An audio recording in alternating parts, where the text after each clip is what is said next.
Hi, welcome. My name is Brand Passalacqua, and I'm the director of Breathing Deeply Yoga Therapy. And I'm here with Dan Greene today, and we are going to be talking about one of the clients Dan worked with in our advanced practicum. She's now a C-IAYT graduate and working, and we thought it might be useful for everyone to hear her work with one of our clients. So thanks for doing this, Dan. Why don't you tell us who we're talking about? You worked with a child, I know, and why don't you tell us a little bit about her, how you met her, and the work you did with her? So I worked with a 8-year-old female girl who had child behavioral management issues, which included ADHD, some emotional regulation, anxiety, and she has slow cognitive development. So her brain's actually the brain of a 5-year-old. And I met this girl through my local pharmacist. She is a patient there, and she asked me if I would work with this little girl. So I spoke with her mother on the phone, and she thought this would be a great modality that they haven't tried to help her to regulate her emotions, stop her from being physically violent, and try to help her regulate where she's at. So that's how we met. And I worked with this girl for about 6 to 8 months. And I believe the progress was successful in her development and where she's at. Yeah, so tell us a little bit about like what the sessions look like and what kind of, practices she did, and if you did everything in session, or if you gave her homework, stuff like that. We started off with breathing techniques. So we used a technique called the dragon's breath, which helped her to regulate her anger. So every time she would get mad, instead of trying to hit her parents or throw toys, I would ask her to take a big deep breath in and exhale out through her mouth. So and just Mhm. release that tension that she has, and then give her a moment to stop and think and decide if she still wants to throw that object, or if she needs to take a couple more of those dragon's breath. And after a few weeks of her learning that and her parents focusing on that technique, they noticed that she was able to stop before reacting, which was really great, because that was the first time the parents had noticed that she was able to really stop her actions and go, oh, maybe I should breathe first before trying to react and throw that toy. Um, So so you taught her that breath in session, and then did you ask her parents to remind her, or how did that Yeah, so work? I at the end of the sessions, because I do everything with the kids without the parents in the room, so that the kid can really relate and not feel like their parents are hovering over them. And then at the end of the sessions, I would bring the parents into the class and be able to discuss what we just learned with their child, and then teach them those techniques, so that when certain situations arise and they need to think of something to help their child in that moment, they can say, hey, do you remember what Dan did with you on this day? Do you remember this technique called dragon's breath? And then it's almost like their brain is triggered and goes, oh yeah, I remember.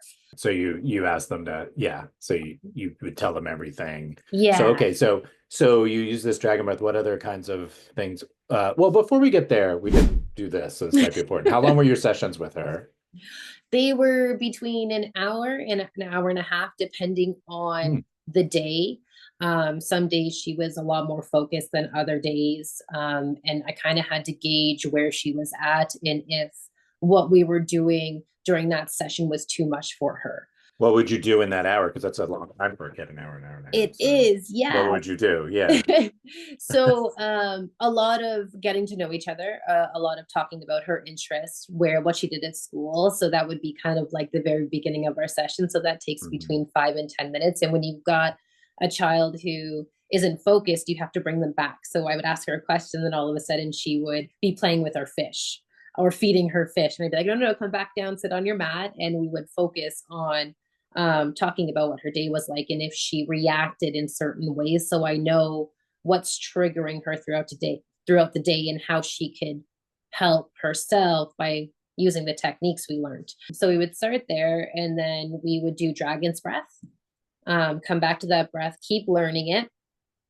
And then we did some asana, which is just some yoga movements to get her to learn how to breathe while she's doing like cat and cow, or standing on one leg in flamingo, and having her focus and breathe at the same time. So her attention isn't on her fish and her toys and her books. Even though the living room was full of all of her stuff, she was able to go, okay, I'm just doing flamingo. I have to stand on one leg. Can I breathe 10 breaths on one leg? And did she like that? She Was did. it fun for her? It Yeah, was so fun for her. you were able to keep the sessions like interesting for her. She didn't feel like too burdened. Yeah, she never ever said I'm bored. She never ever said I don't want to do this. But I think being able to notice when she's going off course and pulling her back in is a key with children. So if she would kind of be doing the asana with me, then all of a sudden she'd want to play with her fish, I'd pull her back in with that dragon's breath. Be like, okay, we need to refocus. Let's breathe. And so you kept using that as your main technique, and then you yeah. teach her other things. And did she end up doing any of the other techniques at home, or was it just the breath that she was her home thing? No, she did all the techniques at home. So Oh, she would do, when she came home from school, the goal was that every single day she would do 10 to 15 minutes of yoga poses, and breathing, to get rid of all of that energy from the day, so that she can come home and get ready for dinner, can get ready and prepare for bed, or before she went off it, because she did karate and a couple other things. So she was able to use that technique. I am so sorry. I think all us dog lovers can relate to the barking dog. I have one too. You just can't hear it. Yeah.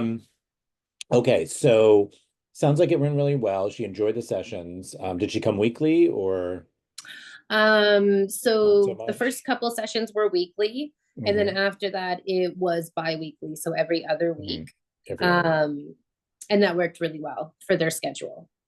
And you worked with her for 6 or 7 months, 6 or 7 months, yeah. hmm Can you just kind of give us a summary at the end of what her parents reported, was the result of this work, I guess. That Uh, what was the result, of all those months and all those sessions? Like, where did she get to? the parents were really happy with the progress that she was able to improve on in that 6 7 month timeline, and they felt that all of the modalities that I was able to give her really was saw throughout, even school, even from her teachers to home, in her outside activities like swimming and karate.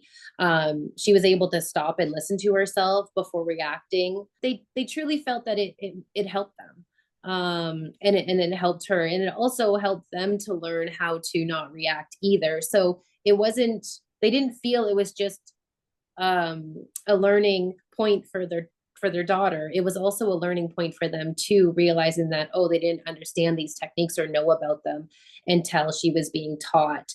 And through all the other medical fields that they have brought their daughter to, they felt that this particular technique through yoga therapy was able to teach a rounded experience and not just focusing on one specific thing.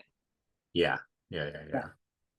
Yeah, well, yeah, I mean, and when we work with kids, right, it's, you're in a family unit and there's a lot of other factors. So, there's always parents or caregivers involved. Mm-hmm. Well, it sounds like it went really well.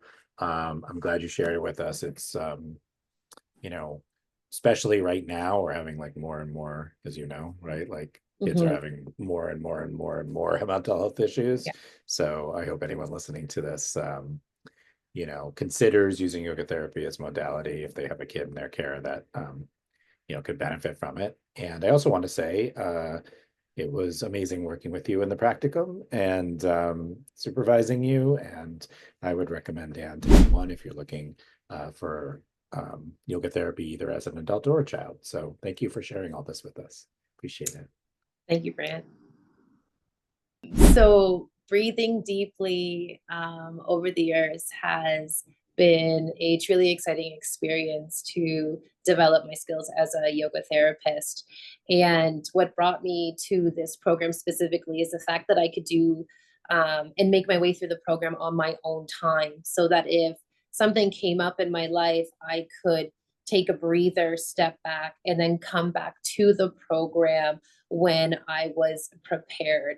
And it also gave me the opportunity to really dive into the material a lot better. Instead of trying to go through it really fast, I was able to take my time with each module, with each advanced section, really care for the students that I would have that were coming to me with chronic pain, mental illness, autoimmune diseases, and really think about where I would be and what I would want to do with my yoga therapy degree when I finish. So I recommend breathing deeply because of that specific reason of being able to take your time.